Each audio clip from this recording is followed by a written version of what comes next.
사내와 묘한 방법으로 대화를 나누는 사이 꽤 시간이 흐른 듯 했다. 오여인이 목욕탕에서 돌아왔다. 두터운 구름이 검게 덮인 하늘에서는 눈발이 뿌려지고 있었다. 영주는 사내를 방에 남겨두고 대문을 따주었다. 저쪽 푹 꺼져내린 마당에는 내린 눈이 쌓이고 있었다. 구석에 재워진 연탄 더미 위에도 눈이 쌓였다. 오여인의 얼굴은 상기되어 있었고 순 많은 머리털에서는 김이 올랐다. 그녀는 다소 어지럽다는 말을 했다. 병이 회복은 되었으나 기력이 달리는 듯 했다. 뜨거운 물 속에 오래 들어앉아 있어서 현기증을 느끼는 듯 했다. 그녀를 부축해서 계단을 오르다 보니 어느 사이 사내의 방에는 전깃불이 꺼져 있었다. 대체할 수 없는 살덩어리로 입안과 목줄기를 점령당해버린 사내는 다시금 그 끝없는 침묵과 암흑의 공간으로 잠겨버린 것이다. 오여인을 이부자리 속으로 누이면서 영주는 이제는 명희에게 한 차례 다녀와야겠다는 생각을 했다. 근 일주일 가까이 이 낯선 집에서 기식을 했던 것이다. 그것은 그가 서울을 익히고 서울과 사귀는 귀중한 절차인지도 몰랐다. 명희는 혼자 잘 지내고 있을까? 희식이 삼촌은 시골에서 돌아왔을까? 아버지는 도대체 무슨 일로 구속되었을까? 궁금증이 걷잡을 수 없이 일었다. 그러나 영주는 무엇보다도 자신이 내부에서 일고 있는 억제할 수 없는 갈증을 느꼈다. 그것은 한 사발의 숭늉으로 해결할 수 있는 성질이 아니었다. 그것은 진정 미칠 것 같은 갈증. 어쩌면 생명 본질을 향한 갈증인지도 몰랐다. 그 순간이었다. 아래층에서 짐승의 괴성 같은 신음소리가 들렸다. 그것은 인간의 언어로서 표현할 수는 없으리라.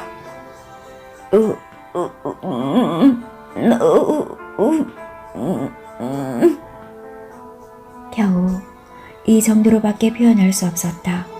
그러나 그 소름 끼치는 신음소리를 도저히 다 표현했다고는 할 수 없었다. 영준과 오여인은 후다닥 몸을 일으켜 세웠다. 틀림없이 아랫방 사내가 죽어가고 있는 듯 했다. 둘은 정신없이 계단을 뛰어내려갔다. 쿠당쿠당쿠당쿠당쿠당. 사내의 불 꺼진 방에서는 소름 끼치는 신음소리가 흘러나오고 있었다. 영주는 지체하지 않고 문을 열어젖었다. 어두운 방구석에서 신음소리는 나고 있었다. 그는 황급히 형광등의 스위치를 넣었다. 흐릿한 불빛 아래 드러나는 사내의 모습은 처참 바로 그것이었다. 얼굴은 피투성이가 되어 있었는데 역시 피로 범벅이 된 손으로 사내는 입안을 쥐어뜯고 있었다. 방으로 들어온 영준과 오여인을 본 사내는 자신의 입안을 손가락으로 가리켰다. 그 안을 좀 들여다보라는 신용이었다. 영준은 그가 시키는 대로 했다. 비릿한 악취가 어찌할 수 없는 구역질을 자아냈다. 영준은 호흡을 멈추었다. 냄새를 맡지 않기 위해서였다. 그러나 어두워서 사내의 입안에서는 아무것도 보이지 않았다. 사내는 자신의 그 짐승 같은 손으로 영준의 손을 가리키고는 다시 입안을 가리켰다. 손을 입안으로 집어넣으려 하는 신용이었다. 사내의 신음소리가 워낙 소름 끼쳐 영준은 그의 요구를 거절할 수 없었다.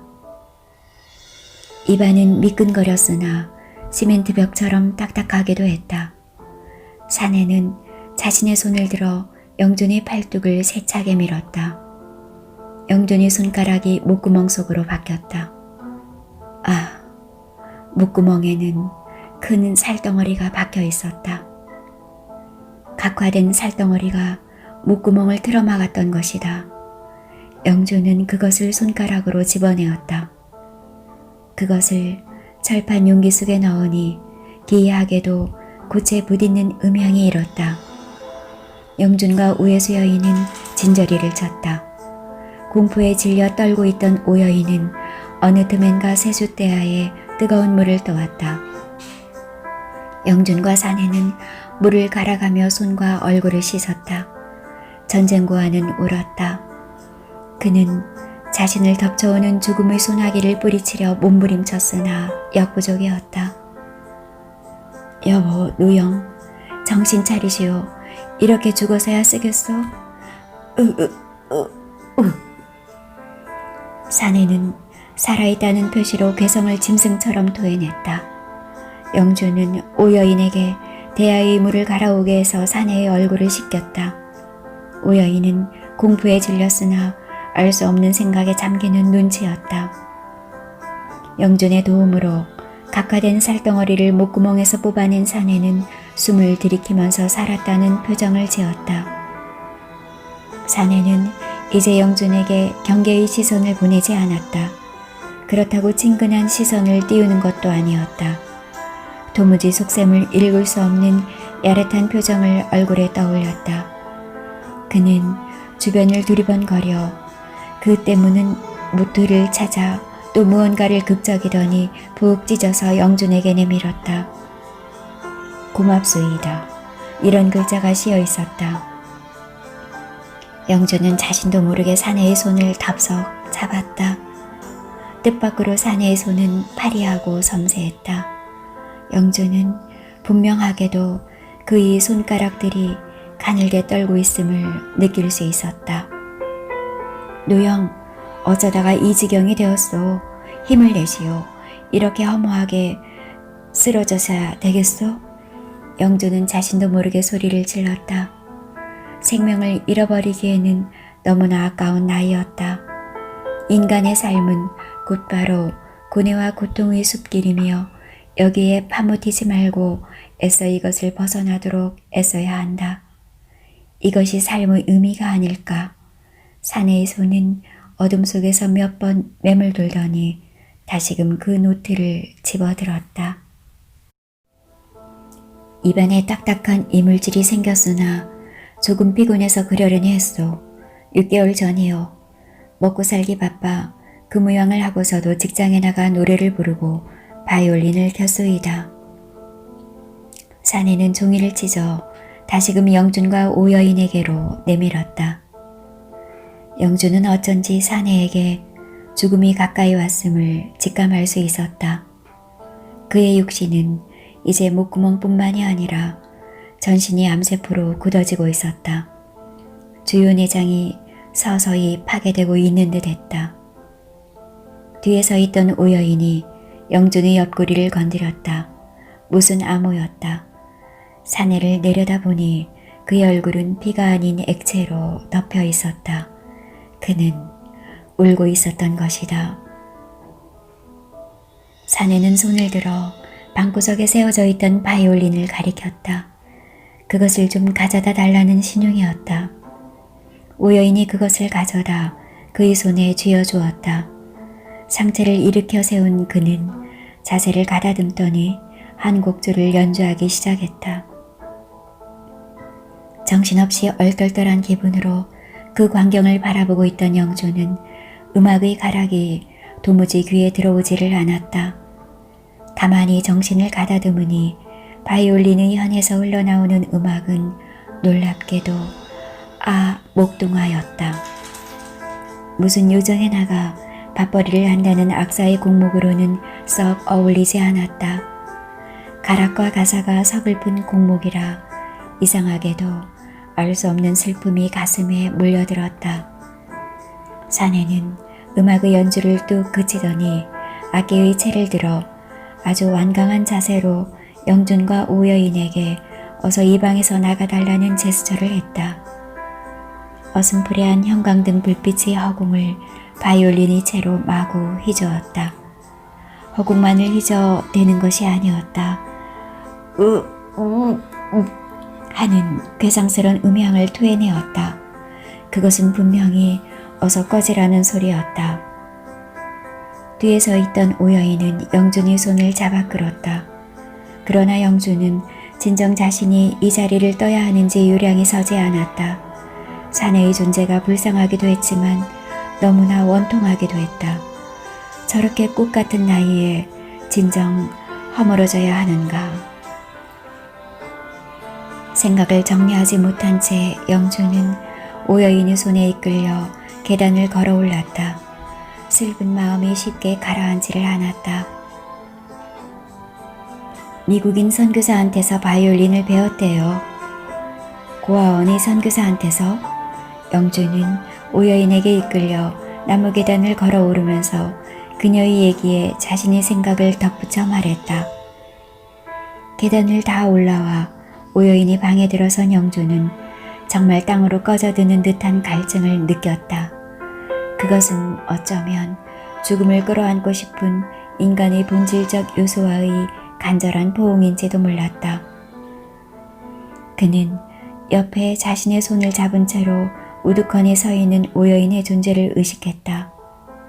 그는 여자를 끌어안았다. 그것은 여자의 아름답고 신비로운 육체가 아니라 그 깊은 곳에 물리칠 수 없는 죽음의 핵을 가지고 있는 인간의 존재, 바로 그것이었다. 구름 낀 하늘을 타고 벌써 땅거미가 스며들고 있었다. 치마를 젖히고 사연 많은 여인의 비철을 찾은 영주는 사내의 암덩어리를 핥는 기분을 도저히 떨쳐버리지 못하고 온 밤을 밝혀 그것을 탐했던 것이다. 여인은 미동도 하지 않고 자신을 내맡겼다. 인간 존재는 언제 어디서나 죽음과 직결되어 있고 여인의 몸은 이런 죽음의 긴긴 여정 속에 떠있는 외로운 이정표였다. 그는 여자의 두 다리 사이에서 호흡 끼쳐나오는 뜨겁고 시큼한 열기를 느꼈다. 그것은 틀림없는 죽음의 냄새였다. 불 꺼진 방으로 땅거미가 파도처럼 몰려들었다. 그것은 주검이 되어버린 자신을 쓸어갈 자연의 알 수 없는 손길이었다. 이 주검의 파도를 타고 알만한 인간들의 얼굴이 떠올랐다. 큰 집 앞마당 한 귀퉁이에 들어선 감나무 가지에 달아매어져 그렇게도 심하게 두들겨 맞던 할아버지. 상훈지서 유치장에 수갑을 찬 채 수감되어져 있던 아버지 김연길 경위의 그 멍한 표정. 큰아버지 김연중의 의문에 쌓인 죽음. 큰집 뒤채의 방에 누워있던 연발이 삼촌과 동생 영철이 모습이 주마등처럼 떠올랐다. 이들이 떠내려가고 있는 저 돌이킬 수 없는 죽음의 강물 한가운데 무슨 외로운 섬처럼 오여인이 발가벗은 육신은 떠 있었던 것이다. 그것은 여자의 심벌이 아니었다. 그것은 어차피 같이 휩쓸려 떠내려갈 수밖에 없는 사내를 위한 조그마한 삶의 순간적인 무인도였다. 두 다리를 벌리고 어둠 속에 내던져져 있던 여인은 짐작할 수 없는 신음을 토해냈다. 육체적인 환희를 말함인지 혹은 고통스러움인지 혹은 정신적인 중일감인지 도무지 알 수 없었다. 여인은 그 형용하기 어려운 신음소리를 갑자기 뚝 그쳤다. 학생, 영준 학생. 그녀는 나직이 영준을 불렀다. 말씀하세요. 그러나 난 학생이 아닙니다. 저 소리 들리죠? 저 바이올린 소리. 영준은 동작을 멈추고 여인의 따뜻하고 부드러운 두 다리 사이에서 천천히 얼굴을 들었다. 과연 끊어질 듯 이어지는 바이올린 소리가 가냘프게 들려왔다. 그것은 분명히 슬픈 곡조였고 가락은 마침 산골짜기마다 눈이 덮여도 나 항상 오래 여기 살리라로 흘러가고 있었다. 자기에게 바이올린을 가르쳐준 벽안이 노신사를 그는 생각하고 있는 것일까? 이제 마지막을 향해 흩어져 가고 있는 자신의 육신에 그는 어쩌면 혼신의 힘을 다해 부드러움을 불어넣고 있는지도 알 수 없었다. 영주는 여인이 다리 사이 공간에서 벗어나야 한다고 부르짖었다. 자신의 내면이 이렇게 부르짖는 순간 그의 젊은 육신은 용수철처럼 여인의 가슴팍을 향해 튀어올랐고 그의 호흡은 쏟아지는 폭포처럼 거칠어졌다. 나는 살고 싶다. 그는 소리 없이 부르짖으면서 여인을 사정없이 이겼던 것이다. 잘난 척하지 마라. 병든 사내의 앞에서나 큰소리깨나 치는 나약한 인간이 되어서는 안 된다. 이제 마지막 노래를 부르고 있는 사내에게나 그는 큰소리를 치지 않았던가. 여보시오, 이렇게 허무하게 죽어서야 쓰겠소. 그러나 그것을 지금 돌이켜 생각하니 마치도 모기소리 같게만 느껴졌다. 마지막 노래를 부르는 사내여, 잘 가라. 여태껏 확실히는 모르지만 자신의 육신 속에는 마지막 노래를 부르게 하는 죽음의 암덩어리는 퍼지지 않은 듯 했다. 살아야 한다. 생명을 위협하는 그 어떤 소인도 자신에게는 없다. 살고자 할 때 자신은 살 수 있는 것이다. 살 수 있는 자신이 왜 죽음을 기다리는 사람처럼 살아야 하는가? 죽어가는 사내의 마지막 노래소리는 밤을 밝힐 참인지 끊어지지가 않았다. 여인은 혼신의 힘을 다해 영준을 받아주었다. 이제 여인의 육신은 패배자의 휴식처가 아니었다. 죽음이 흐르는 강으로의 안내자도 아니었다.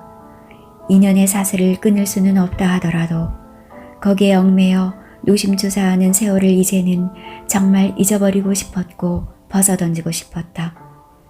도둑놈 담 넘어가는 식으로 죄의식의 일말을 끄지 못한 채 여인의 육신을 건드릴 필요는 없었다. 영주는 마지막 가는 사내의 슬픈 곡조에 힘을 얻은 탓일까? 밑으로 깔린 여인을 밤새 달구었다. 낙산 기슭의 새방으로 돌아온 영주는 주섬주섬 보따리를 쌌다. 이제는 이 기구하게 얽혀있는 피의 구조에서 자신은 잠시 빠지고자 했다. 텅 비어 차가운 바람만이 휑행거리던 자신의 가슴이 왠지 모르게 돌보다도 더 단단한 것으로 꽉 메어져 옴을 느꼈다.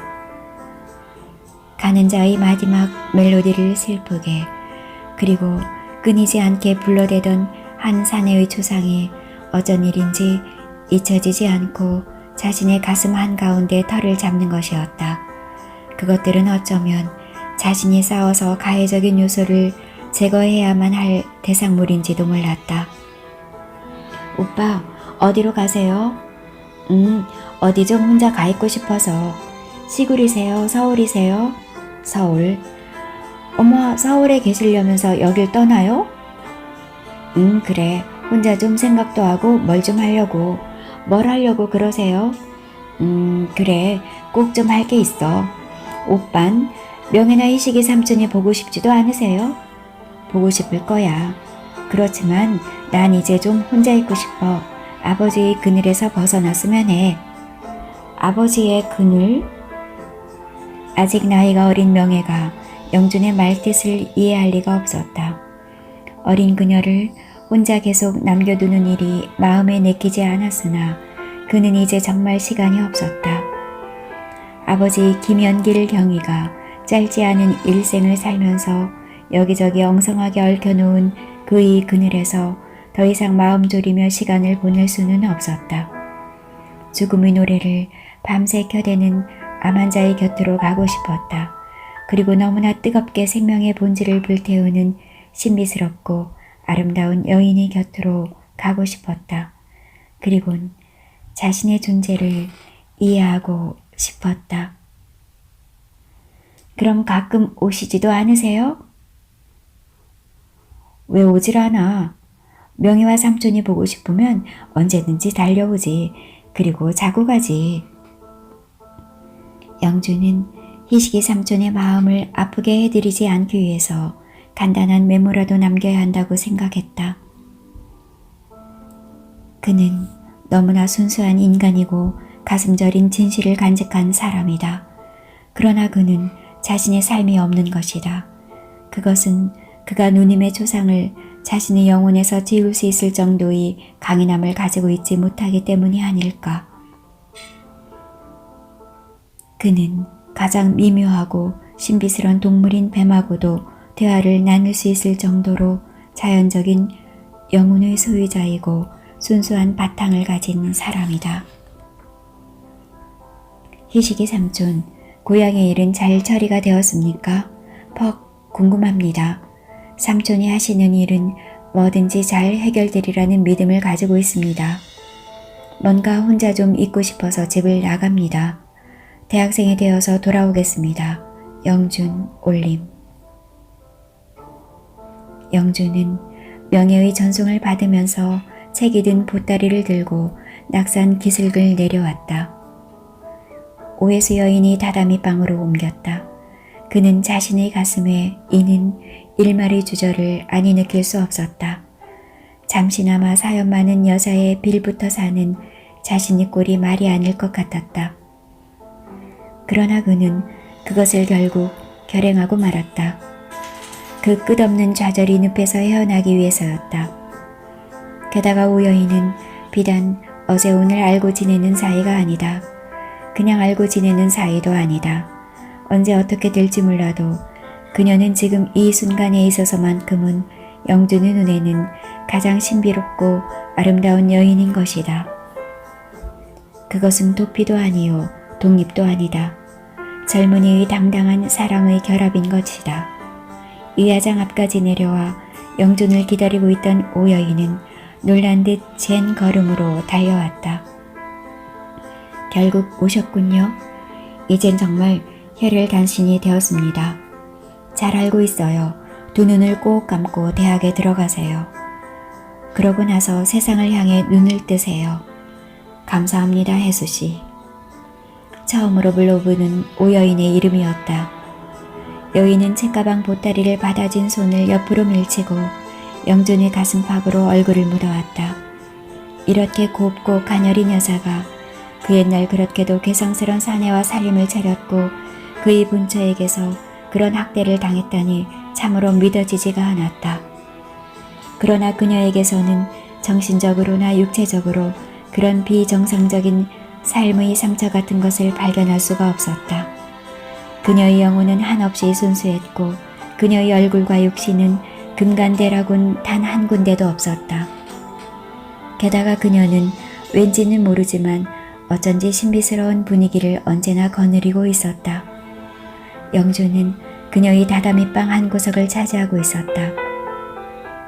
이제 며칠 남지 않은 입시를 위해 그는 내팽개쳐 두었던 책들을 펼쳐놓고 씨름하기 시작했다. 그는 멀고 먼 방황에서 돌아온 것이다. 자신의 환경은 너무나 바뀌어 있었다. 그러나 지난 입시의 관문을 뚫어야 한다는 사실만은 바뀌지 않았다. 영준은 전력 투구하지 않을 수 없었다. 그것은 진정 자신과의 괴로운 투쟁이었다. 그는 이 투쟁을 어떻게 하든 승리로 이끌어야만 했다. 그러나 그는 너무나 오랫동안 책을 놓고 살아왔다. 입시생으로서는 결정적인 결함이었다. 공부는 무엇보다도 지속성이 요구되었다. 그는 오해수 여인의 보살핌을 받으면서 적극적으로 학습에 몰입했다.